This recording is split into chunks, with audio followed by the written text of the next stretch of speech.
What's good, YouTube? It's your boy Dev. You know I had to come with y'all with this old 2K footage. But anyways, man, I gotta say, bro, I'm feeling super lit right now, bro.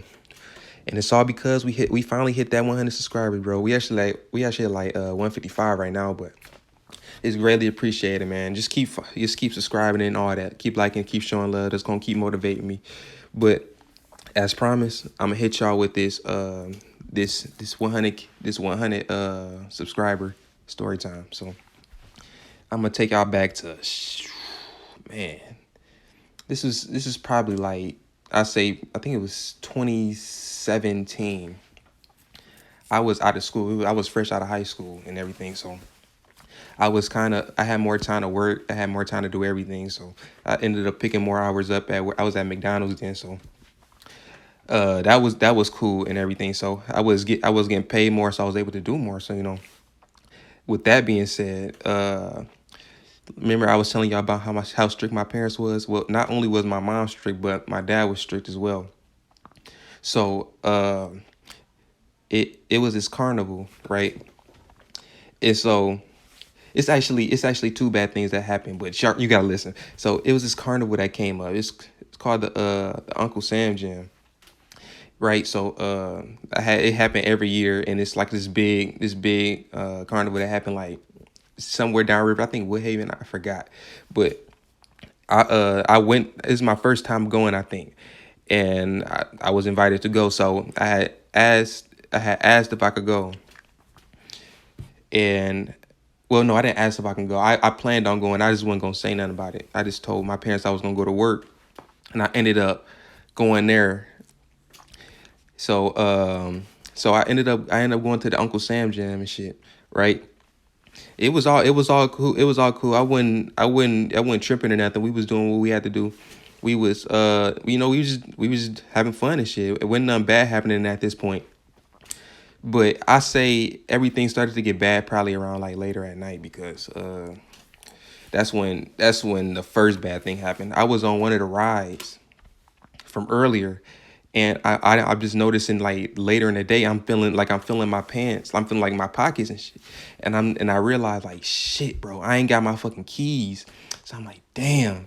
So from then on, like I was probably I say for probably like 2-3 hours, I was scrambling and looking for my keys because I couldn't find them. And I was the one who drove. Like I drove there. And I'm thinking in the back of my head, like, damn, I told my parents like I was going to work, but if I can't find these keys, they're gonna have to come pick me up. Something gonna have to happen. So I'm like, shit, bro. I'm panicking. I'm looking every ride. I'm trying to look at every ride, bro. That shit was just crazy, bro.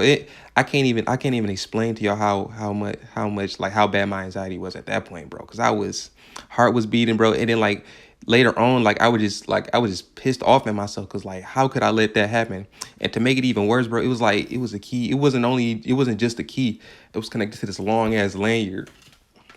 So I'm thinking, bro, like I got these pockets, and on top of that, I had deep ass pockets. So I'm like, so I got these deep ass pockets in this long thing, and I can't find this bitch. Like the whole fucking thing going. I'm thinking, I'm just pissed. Like, how the fuck did I allow this shit to happen, bro? And so like after a minute, I gave up. So I ended up, so I had fucking ended up calling my pops, right? So after I called him, he said he was gonna come pull up. He was gonna come get me. And my mom had a spare key. My mom wasn't too much involved with it. It was mostly my dad with this situation. So my mom was just telling. Well, no, my mom had a spare key. So my dad got the spare key from my mom and gave it to. He took it to me so I could drive my car home. So mind you, I told my parents I wasn't. I told my parents all that. I basically lied to them, told them I was somewhere I wasn't. So I already know they finna get in my ass about that. But when my dad pulled up, he ain't really say nothing about it. He just gave me the key, and then we went home and everything. It wasn't until the next day. I say probably by like 3 p.m. next day. That's when shit started to go down. And mind you, I'm gonna let y'all know why this story is so crazy because why I had to say this for a hundred subscribers. This is the first time. This is what made me first think of moving out. And from then on, from then on when I was living there, it was all rocky from then on. And it's a whole bunch of bullshit that happened after that. It was never the same after this moment. I'm gonna let y'all know that right now. All right, so it was 3 p.m. that next day. My dad had called me in. It was just me and him talking. So we was just talking about what happened and everything. I apologize and everything. He said his piece. And mind you, bro, I was at the time I was probably 18, about to be 19 years old, right? So tell me why this I ain't gonna cuss on Pop's name. So tell me why this dude was like, give me your phone. I'm like, huh? I'm like, huh? He said, give me your phone. Like, you know, that Playboy Cardi song you talking about, nigga. Like, nigga, what you talking about? Give me your phone. I'm like, no. He said, what? I said no.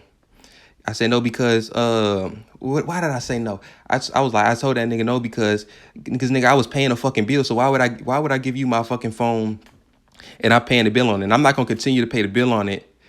And plus, nigga, I'm 18 years old, nigga. I'm a grown ass man. You ask for my phone, nigga. Like I'm not 13 years old, nigga. That shit don't run that way, nigga. So no, you're not getting this shit. And he was like, oh, okay. That nigga told me move out. I'm like, bet. So what I did was, my mom was kind of involved with this, but I remember, after I said bet, I went upstairs, got my clothes together, and then what was I doing? I remember I was hand washing my clothes because it was laundry day for me. So I ain't had no fucking clothes. So that was bad from the get-go. So I'm upstairs washing clothes in the like I'm soaking my clothes in the bathroom sink and shit. And then my mom come up to me, she was like, Devin, what are you doing? I'm like, what you mean? I'm moving out. She's like, where you gonna go? You know, it's kind of funny though, because when it's kind of like stuff when you button heads, it's always the mom to bring it together. No matter whether it's unless you beefing with your mom, then that just fade out and you just eventually get over it. But if you beefing with like your dad or anybody else in the world, your mom just brings it all together. So that's why. So when I was moving, back when I was in the bathroom, she was like, "What are you doing?" I'm like, "I'm moving out." She's like, "Where you gonna go?" I was like, "I don't know." But in the back of my head, I had an idea where I was going. I knew I was going. I just told her I didn't know because I didn't want them to think I had everything planned out, and I didn't want it to be any more than what it was. So I said, "I don't know." She told me to go back down there. To speak with him. And I was like, no, I'm not talking to that nigga, bro. It's dead. It's done. It's done. Like, it's cooked, my nigga. Like, I'm not talking to that nigga, bro. And so like we was talking for probably like for like 15 minutes, I say. And then like after that, I'm like, yeah, you right. So because she was making a lot of sense to it, like what she was saying. So I'm like, okay, fine. So eventually I went down there to talk to him. And I still told that nigga I wasn't giving him my phone. To fuck, my nigga, I'm not giving you my phone. I was not backing down from that shit, bro. Like it was no fucking way I was giving that nigga my phone, bro. Because I couldn't, bro. My pride would not let me do that shit. And then looking back on that shit, nigga, I still wouldn't have gave that nigga my phone, bro. Because it's the whole concept of that shit, bro. Like I'm fucking 18. I'm a grown ass man, bro. I know I fucked up and I'm living under your rules, but nigga, I feel like if I'm paying for shit, if I'm paying my phone bill, that don't not give you the right to take my shit. So that's why I kept that shit up, bro, and all that. So eventually we came to an agreement. When it wasn't no agreement, it led to a whole bunch of other bullshit. But we really didn't talk the rest of that month. We weren't really talking like that, but it eventually smoothed over. Everything was what it was, but more of the story is, man, don't back down for no fucking body, bro. If you feel like you got a word, if you feel like you got a voice and if you wanna speak up for yourself, then do that shit, motherfucker, man. Don't let niggas speak for you. Don't be no hoe, nigga. You feel me, bro? But anyways, make sure y'all like, subscribe, bro. And other than that, peace.